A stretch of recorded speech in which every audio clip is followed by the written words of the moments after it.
Hey guys, welcome back to my channel. And if you're new here, I'm Miriam Dow, wife, mama of four, real estate investor, and entrepreneur. In today's video, we're talking about what you need to do first. Don't do what I did. Get the multifamily. Let's get into it.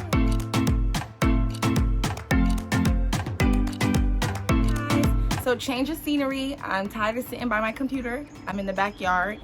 So in today's video, I just want to talk about multifamily. Yes, my first real estate investment property was actually a single family home. If you're looking to do your first real estate investment, don't do what I did. Don't buy a single family. And I bought a single family home twice. So what I would do differently if I was you, I would buy a multifamily property first, and let's get into the reasons why. There's two different reasons why you'll be purchasing a home, right? One for your first real estate investment property, or for a property that you're looking to move into to make your primary residence with your family. In both cases, I say buy a multifamily, and let's go with reason A. Reason A, you're buying a property for your primary residence. Buy the home, buy a multifamily. Start small if you like. You could start with a duplex or a triplex. Live in one of the units and rent out the other units. If you're interested in becoming a real estate investor in the future, you get a feel for being a landlord, and that unit that you're renting out, depending on the numbers, it's either probably paying for the entire mortgage, or it's probably paying for at least half or 75% of the mortgage. But basically, you could live rent-free if you do the numbers right. You know, if you could have a good credit score depending on your interest rate. So I really do think that that's the route to go. I wish someone would have told me this. Buy the duplex, rent it out for a year. Now, if you're going with the FHA loan, which is what I did for my first property, the requirements is that you're in the property for at least 12 months, right? So before you rent it out, or whatever the case may be, buy the duplex, live in one unit, have someone rent out the other unit to another family, stay there for 12 months, and then, you know, collect the rent for that one. It's probably paying for your entire mortgage. That's the ideal thing, to live rent-free, right? What's the most expensive expense that we all have? Our living expenses, the house that we live in, whether it's rent, mortgage, that's the most expensive expense. So if you could eliminate that altogether, imagine what you could do with all that extra income that you're just saving up. You could stack it for the next property. So live rent-free for a year. Now, when you move out to that unit, if you can, buy another duplex. If you can, buy a triplex. Now, multi-family units are usually really rare to find. Like, even if you go on your local MLS right now, you probably won't see as many as single family homes, just because they're rare. When they do come up, they go very quickly because it's a money-making machine, right? So then you move into that new duplex, and now you have a unit free, and you put another family into that unit. Now you have two rent-producing properties. You're in a new duplex, and then now you have that new unit, the third unit, that you're also renting out. So now you're second year in, ideally, and you have 3 units that you're renting out. Now for sure you're living rent-free, right? And you're making money on top of it. This is what I wish I would have done after doing all my research. And in this way, by the time you get to your single family home, you could actually get the house of your dreams, because you already have, what, 4? Let's say year 3 you go into a single family home. Once you get to year 3 and you go into that single family home, you don't have to settle. It's not your first time buying a property. You probably learned so much more. You could go ahead and get your dream house. It doesn't have to be, usually when you're buying your first home, you're not getting your dream home, right? You're going to settle for less in certain areas just because it's your first time. It might be intimidating to you. But by year 3, you probably, you already have 3 units under your belt. That's income on top of whatever other income you got going on, whether you're still working your 9 to 5 or whatever the case may be. This is what I would have done differently. So if you guys out there are looking to buy your first home for your family, please don't buy a single family, buy a multifamily. And I'm gonna give you point number 2. When you're buying a multifamily property, the banks automatically include the potential rent you're gonna be making from the units, unit where there's 1 or 2 from the units, and you automatically get approved for a higher amount of a loan. Whereas if you're buying a single family home, they're just going to take you and your spouse's income, or your income if you're buying the property by yourself, and then from your income they're going to tell you, okay, this is the amount of house that you can afford. Now if you're buying a multifamily, that's automatically a business that you're buying, right? So they're going to go ahead and include the potential rent that you can make.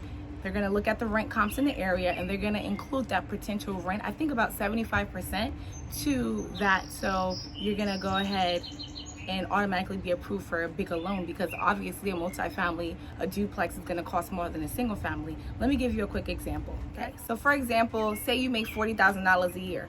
The bank adds 75% of annual rents to your $40,000 income per year. They're doing this so that they could qualify you for that mortgage loan for the multi-property.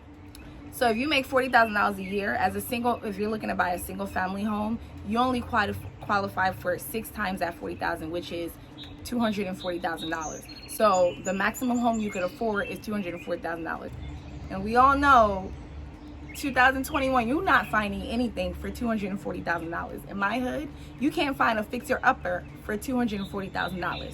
Oh, all right, so now say you're buying a multifamily property. So a multifamily buyer, you qualify for 6 times that same $40,000, right? Comes out to $240,000, plus 6 times the potential 75% of the annual rent that's gonna be added to your income, because they know as soon as they give you the keys, you're automatically going to have added income. So they're already adding the income that you're going to potentially make from the rent. You could buy nearly twice as much as a home that you would be approved for if you were buying a single family home than if you were buying a multifamily home. Now, I'm not going to sit here and act like there's no cons and stuff like that, because you do have to come up with a bigger down payment. But why do it the way I'm doing it, where we are the only ones paying down our mortgage, where you can actually have someone else? And if you have a fourplex, even better. You got 3 other people helping you pay down your principal, interest, taxes, cap rate, vacancy rate. The list goes on and on and on. Get you a multifamily. I wish I would have did it,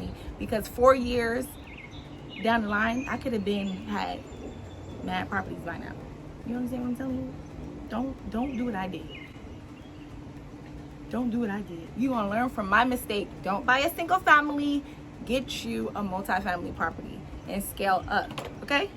Okay. And there's added tax breaks too when you are buying a multifamily property. So there goes another one. And you're learning of how to be a landlord. This is probably even a little bit easier, or maybe not. There might be pros to having the property right next to you. You can see your property every single day. But then again, there might be cons, because your neighbors know that you're the landlord and they're gonna come to you about every little thing. So that might be a con, might be a pro, I don't know. You're gonna have that extra cash flow. Who can't use the extra cash flow?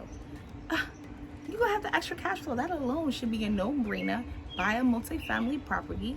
So I know people who are, still living in apartments, but they have properties in their they're renting it out. Why not get you a nice little multifamily, live in one unit, rent out the others? If you're single, you could even live in just one room, maybe live in the master bedroom, maybe, hey, live in the small room, rent out the master bedroom, rent out the other bedroom. I mean, my sister went to college in Chicago, and she rented her room. It was a house. And this woman that they were renting the property from, she had 3 bedrooms in the basement, 3 bedrooms on the first floor, and 3 bedrooms on the second floor, and she rented it out to college students. So that's another market you can get into, renting it out room by room to college students. You'll make bank. I think my little sister was paying like $600-700. I mean, dollar signs. This is the way to go. So we want to create generational wealth. I want you to go ahead and do it with me. Tell me what your thoughts are. Multifamily is definitely the way to go if you can afford it. It's going to be a larger down payment. It's probably going to be a little bit more stricter guidelines, but you're going to automatically be approved for a larger amount of a loan just because they're adding that potential rent to your current income. So I think it's a no-brainer. And that's it for today's video. So if you have any more questions, if you think I missed something, put it down in the comment section below. I think I'm liking this scenery. What you guys think? Thank you so much for watching. Please comment and subscribe to the channel. I want more subscribers. Your girl is trying to get monetized. Thank you so much. The numbers video is coming soon. I'm just trying to get all my numbers together. You know what I'm saying? And thank you for watching. Don't forget to comment and subscribe. And I'll see you in the next video.